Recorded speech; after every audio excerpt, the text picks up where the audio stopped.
በጓደኝነት ከቆየንባቸው አንድ ዓመት ከመንፈቅ ውስጥ እንጋባ የሚል ጭቅጭቅኝ ተከትሎ ለመጋባት ከወሰንን ሳምንታትን አስቆጠርን። በእነዚህ ሳምንታት ውስጥ ግን ከመጋባታችንም ለቤተሰብ ከማሳወቃችንም በፊት ማወቅ ያለብሽ ከባድ ጉዳይ አለ ብሎ አንድ ካፌ ላይ ቀጠረኝ። ከሻዩ ከቡናው ከትንሽ ጨዋታና ሰላምታው በኋላ ኮስተር ደንደን ብሎ እንዲህ አለኝ።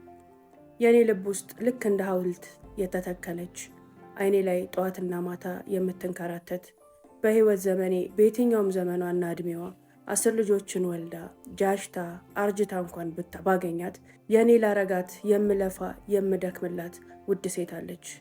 ልቤ ውስጥ የማፈቅራት እምወዳት መቼም ቢሆን ልረሳት የማልችለው የትኛውም ሴት እኔ ህይወት ውስጥ መታ እሷን ልታስረሳኝ ቀርቶ የእሷን ፍቅር ልሸረሽረው ቀርቶ ይበልጥ ትዝታዋ እንዲባባስና ይበልጥ ናፍቆቴም እንዲበረታ የምታደርግብኝ ውድ ሴት እኔ ልብ ውስጥ አለች። ይሄ ልብ ከሷ ውጪ ለማንም ክፍት ሊሆን አይችልም። ከሷ ውጪ ማንንም ማፍቀር አይችልም። እሷንም መርሳት አይችልም። አንቺ ይህን ልብ ከተሸከመ ሰው ጋር ነው ለመኖር እየወሰንሽ ለማግባትም እያሰብሽ ያለሽው። ይህን ነገር ትቋቋሚዋለሽ፣ ትችይዋለሽ።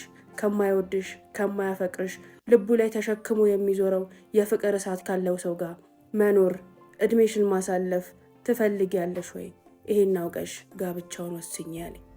በጣም ከምታፈቅሪው ከምትወጂው የኔ ብለሽ ከተቀበልሽው ሰው ላይ ልብ ውስጥ ቅንጣት ታክል ቦታ እንደሌለሽ፣ እንደማትወደጂ፣ እንደማትፈለጊ ከዛም አልፎ ደግሞ የምትወደድ የምትፈቀር የማትረሳ ሌላ ሴት እንዳለች እንደማወቅ በህይወት ውስጥ እንደ መጋዝ የሚገዘግዝና እንደ ስለት የሚቆርጥ ነገር የለም። ውስጤ ቁርጥ አለ፣ ልቤ ቁርጥ አለ። በዛ ሰዓት ከዓይኖቼ ዘንቦ የነበሩት እንባዎች እንጂ ምንም ቃላትን መተንፈስ አልቻልኩም።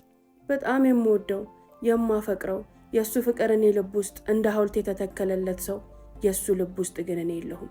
ቅንጣት ታክልም ቦታ የለኝም። ሌላ የሚወዳትና የሚያፈቅራት ሴት እንዳለች እያወቅኩኝ አብሬው እንድኖር ካልሆነም ደግሞ ከህይወቱ እንድወጣ እየተጋበዝኩኝ ነው። ምርር ብዬ አለቀሱ። ገና 18 ዓመቴ ነው። እሱ ደግሞ 20ዎቹ መጨረሻ ላይ ወንበሩ ላይ ተደላድሎ ጀንተል ብሎ ምንም እንዳልተፈጠረ ያህል ኮስተር ብሎ ይመለከተኛል። እኔ ግን ህቅ ብዬ አለቀስኩኝ።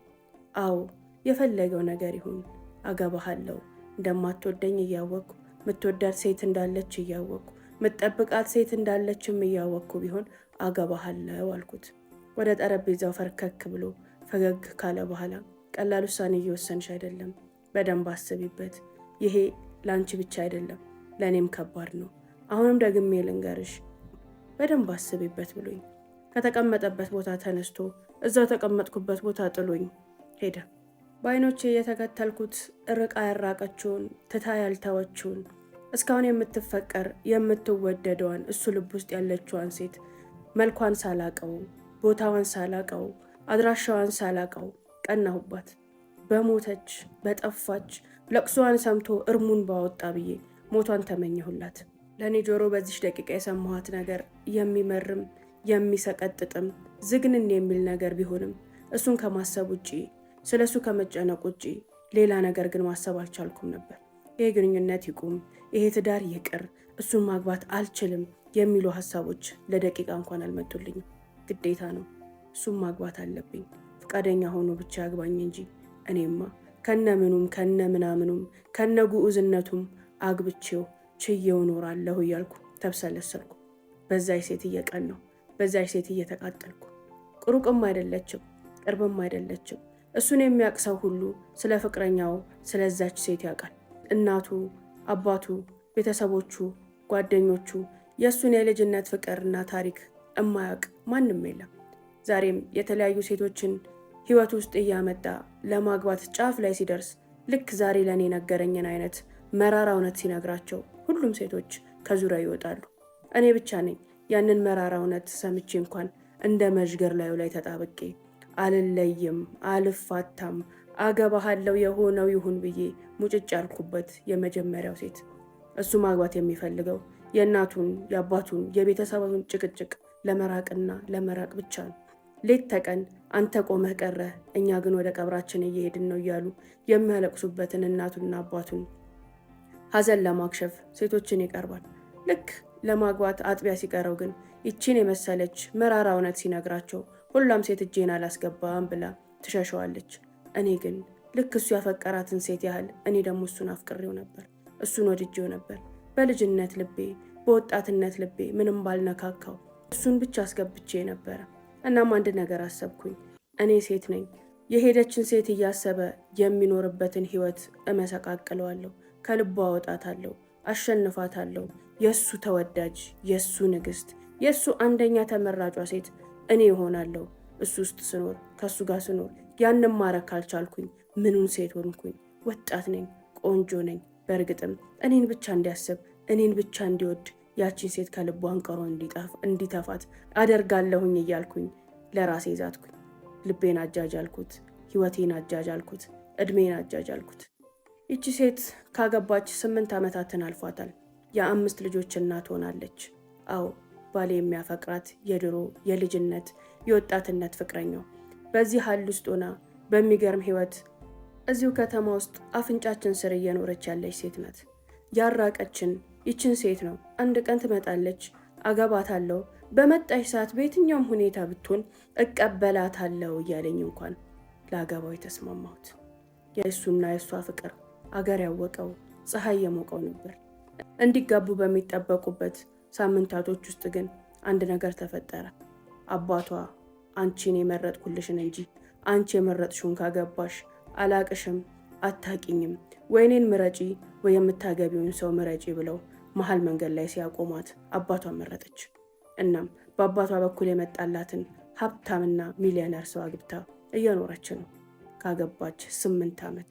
የኔ ባል ልብ ውስጥ ግን ለዘላለም ተቀብራ ቀርታ ሌላ ሴት እንዳያይ፣ ሌላ ሴት እንዳይወድ፣ የወደዱትን ያፈቀሩትን ሁሉ እኔም መወዳትና ማፈቅራት አለች። አንድ ቀን ትመጣለች፣ አርጅታም ጃጅታም ብትመጣ እሷን ከማግባት እሷን እኔ ከማድረግ ወደ ኋላ አልልም እያለ ከህይወቱ ያስወጣል።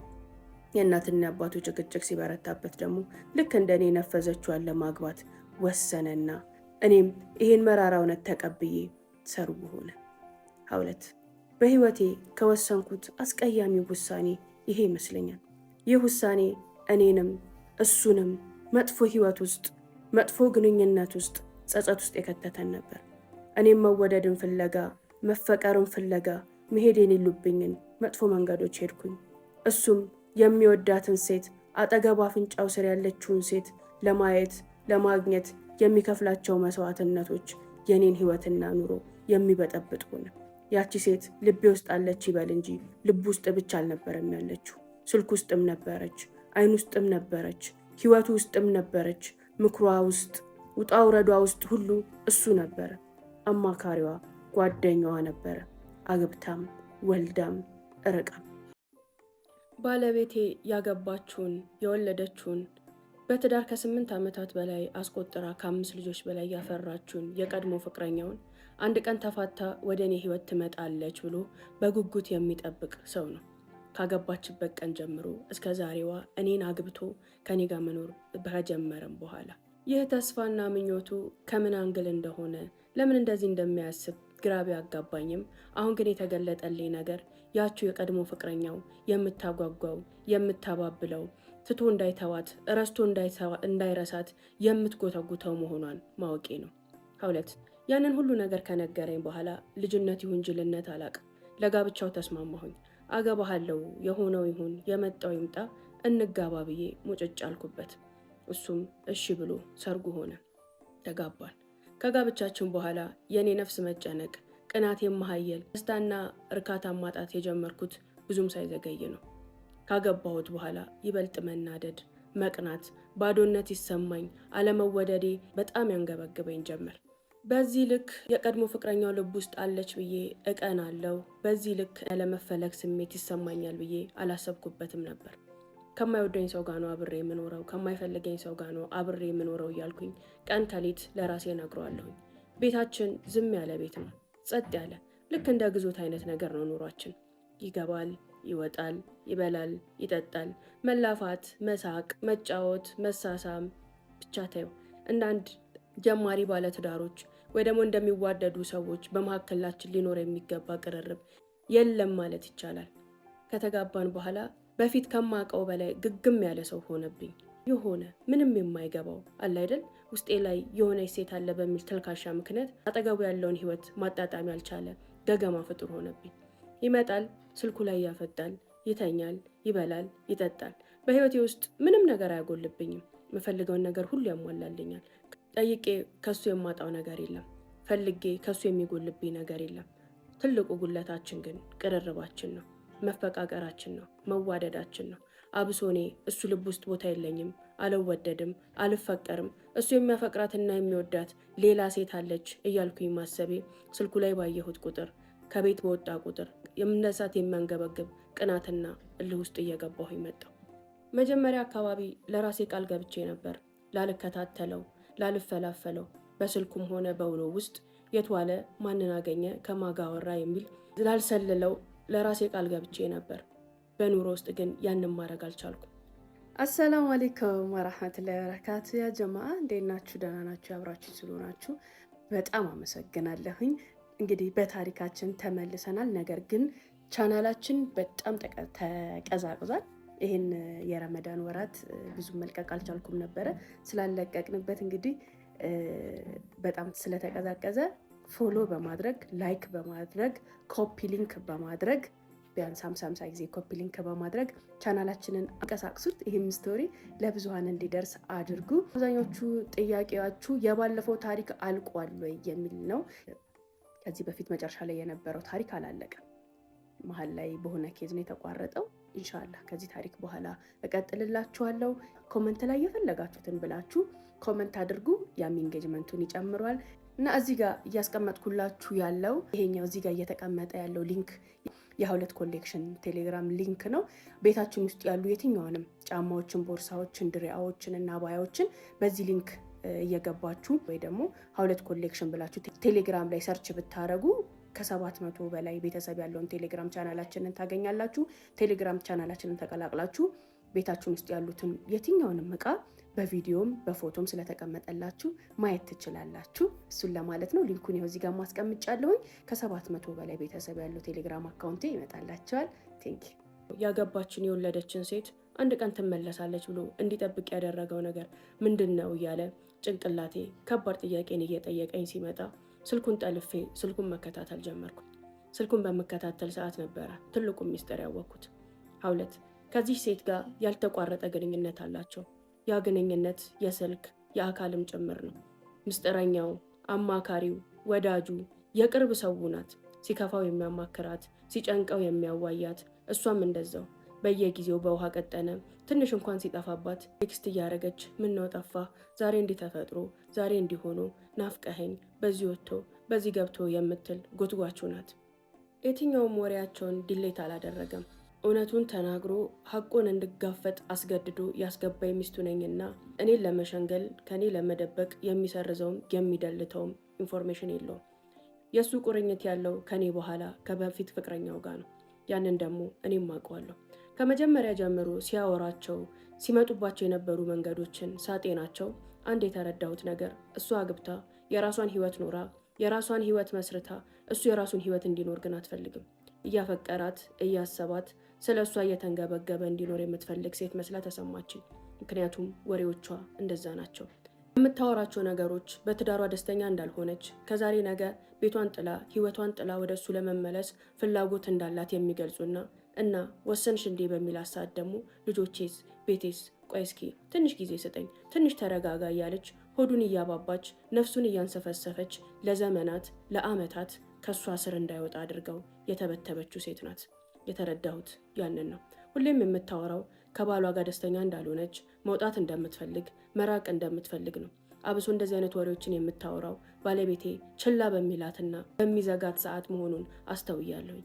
ተስፋውን ለመቀስቀስ የምታደርጋቸው ጥረቶች የብልጣብልጥነትና የክፉ ሰው መንፈስ እንዳለበት ተሰማኝ። አዎ ይቺ ሴት ከባሌ ልብ ውስጥም ህይወት ውስጥም እንዳትወጣ ሆና የተቀረቀረችው እሱ ስለሚያፈቅራት ብቻ ሳይሆን እሷ በምትሰጠው ተስፋና እሷ በምታሳየው ፍንጭ መሆኑን ተረዳሁኝ። እንጂማ ተወኝ በቃ፣ የራስን ህይወት ኑር፣ የራስህን ቤት አደራጅ፣ እኔ ባለትዳር ነኝ፣ እኔ ልጆች እናት ነኝ፣ ከዚህ በኋላ እኔን አትፈልግ፣ እኔን አታስብ ብላ ቁርጥ ዝግት ብታረግበት ኖሮ ሊተዋትም ሊቆርጥም እንደሚችል ተሰማኝ። ከእሷ እንዲቆርጥ ያላደረገው እሷ የምትሰጠው ተስፋ ነው ብዬ አሰብኩኝ። 2 ይህ ነገር ለእኔ ቀላል አልነበረም። ይህን ህይወት ስጀምረው ሙሉ ለሙሉ የባሌን ልብ ተቆጣጥሬ ጎበዝ ሚስት ለመሆን ለራሴ ቃል ገብቼ ነው። በኖርንባቸው 1 ዓመታት ውስጥ ግን ያን ነገር ማድረግ አልቻልኩም። ይበልጥ ካገባኝ በኋላ ኢግኖር እያደረገኝ፣ ቸልተኛ እየሆነብኝ፣ አላሳቢ እየሆነብኝ፣ ንቀቱንና መገፋትን እያሳየኝ ነው የመጣው። እኔ ግን ያን ነገር እንኳን እያሳየኝ ፈልጌና ፈቅጄ የገባውበት ህይወት ነው።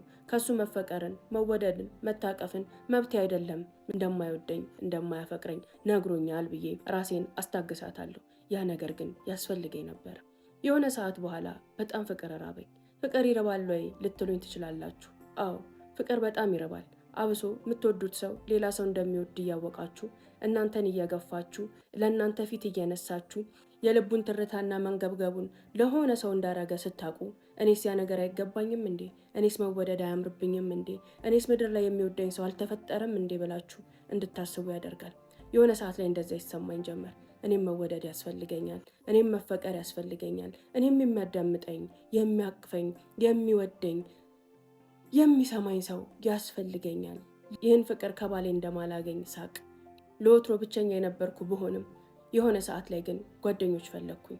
የሴት ጓደኞች፣ ትምህርት ቤት ላይ የተውኳቸውን፣ ካገባው በኋላ የራኳቸውን ያላገቡ ወጣት ጓደኞቼ ጋር መገናኘት፣ ሻይ ቡና ማለት፣ መውጣት መግባት፣ በቃ እንደ ባለ ትዳር ሳይሆን እንደ አንዲት ወጣት ሴት መኖርን ተያያዝኩት። እነዛ ጓደኞቼ ያላገቡና ገና ወጣቶች ናቸው። እንደነገርኩሽ እሱን ያገባሁት 10ዎቹ ዕድሜ ላይ ሆኜ ነው። ካገባሁት ከ1 ዓመት በኋላ ነው ከጓደኞቼ ጋር እንደ አዲስ ተገናኝቼ የወጣትነትን ላይፍ ማሳለፍ የጀመርኩት። ስለዚህ ውሎዬም አክሽኔም ሁሉ እንደ አንድ እንዳገባች ሴት ሳይሆን እንዳላገባች ሴት ነበር። ከጓደኞቼ ጋር በመማከር ሰዓት ከሱ ጋር ያለውን ግንኙነታችንን ውስጡ ላይ ያለውን ነገር በምነግራቸው ሰዓት በጣም አላገጡብኝ። ከማይወድሽ ሰው ጋር እንደዚህ ዲስሬስፔክት ከሚያደርግሽ ሰው ጋር እንዴት ነው የምትኖሪው? ምን ሆኖሽ ነው? ምን ነክቶሽ ነው? እያሉ አንገበገቡ። መጨረሻ ላይ ግን አንድ ነገር ተስማማን ከጓደኞቼ ጋር። እቺን ሴት ሄደሽ አግኛት፣ ሄደሽ አውሪያት የሚል ነገር ገፋፉኝ።